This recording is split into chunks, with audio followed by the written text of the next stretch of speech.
The traditional product of football is outdated. It is in desperate need of more stimulating rules. Is a real quote said by a very real professional football player. To be exact, this quote was said by Gerard Piqué, arguably the greatest defender in the history of one of the biggest clubs in the world, FC Barcelona. Man, what the hell's going on? Without any context, this quote seems absolutely insane. Football is one of history's oldest sports, as according to some sources, its origin stems back all the way to 19th century Britain. But even since before medieval times, quote, folk football games had been played in towns and villages in the same region. As early as 1843, an attempt to standardize and codify the rules of play was made at the University of Cambridge, whose students joined most public schools in 1848 in adopting these, quote, Cambridge rules, which were further spread by Cambridge graduates who formed football clubs. From this point forward, the game of football has become the world's biggest sport, with its biggest event, the World Cup, having had at one point almost 3.5 billion viewers watching at least one portion of the event. So after having sung the praises of football for so long, what could Gerard Piqué be possibly yapping about? Although it might seem outrageous, Piqué is right, and if we take a look at how entertainment as a medium has been shifting, it really shouldn't be a surprise. As of June 2023, TikTok has overtaken YouTube as the most used application/website by Generation Z.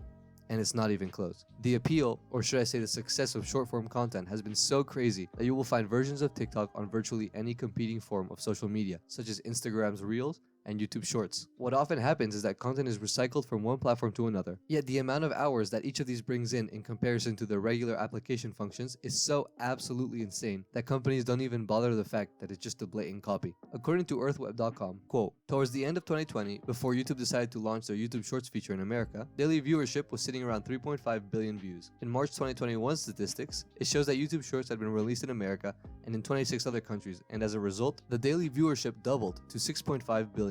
With Instagram, it's the same deal, as according to themansage.com, Instagram Reels has 2.5 billion active users and receives 22% more interaction than regular Instagram videos. Why has this sort of content become so successful? And what has happened to the alternative, the longer style of entertainment? We've all heard the words dopamine, dopamine burnout, and dopamine detox thrown around when discussing topics like the effects of drugs, video games, and of course, short-form stimulating content like TikTok on the human brain. But without any other context, it's very unclear as to what's really going on. When we feel tired, sleepy, drowsy, or what have you, what's really going on can be boiled down to a very simple chemical reaction. When we are exhausted, our brain sends signals to the pineal glands, which instructs it to produce melatonin, a neurotransmitter that attaches to receptors responsible for triggering these lethargic feelings. When we drink coffee, the opposite effect happens. We feel awake. If we look once again further into what is essentially the molecular level, we see that coffee acts against sleepiness due to the fact that it's shaped almost exactly like melatonin, and therefore is able to block the receptors and prevent us from being sleepy. But as we know, caffeine begins to lose its effect for those who take it regularly, and that's because our brain responds to the blockage done by caffeine through the creation of more receptors, thus allowing us to be even more tired once the caffeine wears off. This entire caffeine cycle is exactly what's going on with dopamine. According to studies done by Brown University, quote, dopamine release is a key part of the positive feedback loop that drives reward-based learning. The increased dopaminergic activity in the brain in response to receiving a like encourages future social media use. Liking content also elicits a psychological experience of investment in the platform, and the more invested people are, the more likely they are to care about it and in turn return to the website or app in the future.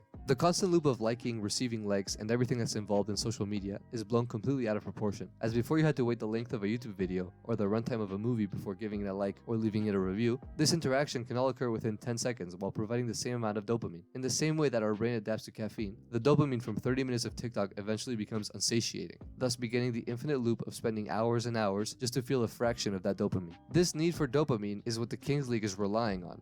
As Piqué states, quote, with social media now we're seeing bite-sized consumption of sport. People want to see the great move that has 34 passes in one clip. They want to see the goal in 30 seconds. In many cases, they don't want to sit and watch a whole game, end quote. But if Piqué is suggesting that a faster-paced style of football would be a hit, why has futsal, essentially a faster style of football, not received any of this viral success? What makes the Kings League different?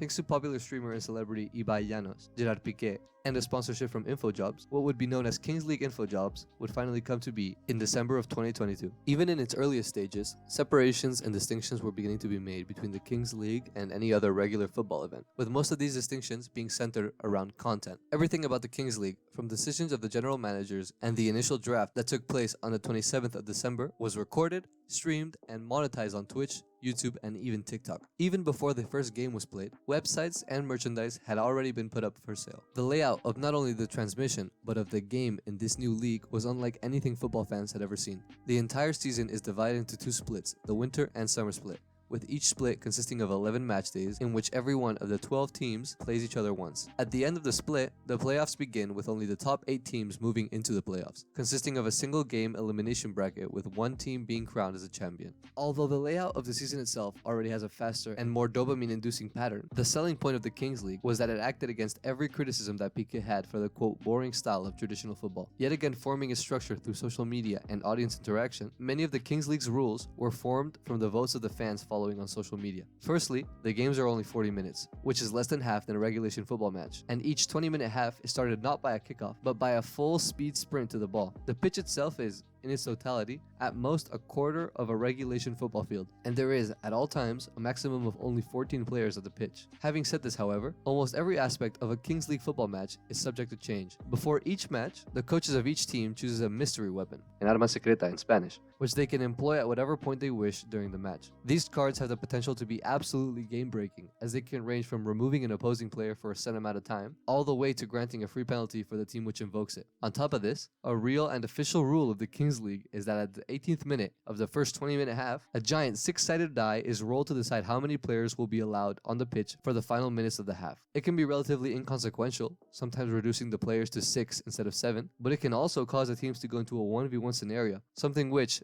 due to the scoring potential of such a small field, has often turned many games completely on their heads.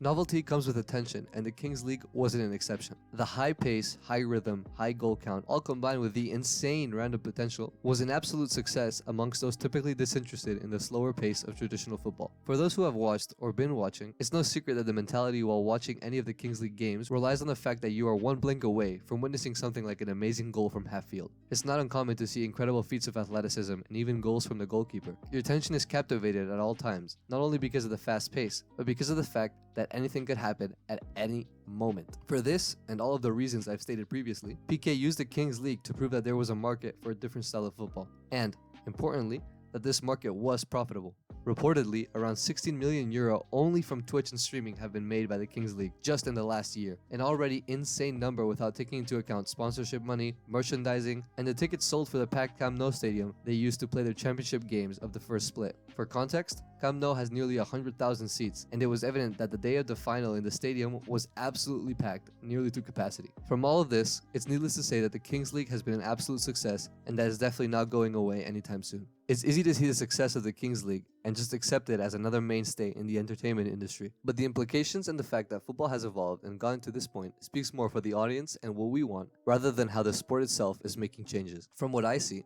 the Kings League is a very real and present product of how our attention as a collective has shaped the media and the world in general. I'm not here to say whether something is good or bad, whether it's beneficial or detrimental to society. What is good and what is bad is purely subjective, but from my point of view, I see that in the same way that TikTok and short-form content is the future of entertainment, for better or for worse, Spain's Kings League is the future of football. Time for another shit-ass outro. This time maybe a little bit more concise. If you like the video, leave it a like. If you want to subscribe, man, I don't fucking know. God damn.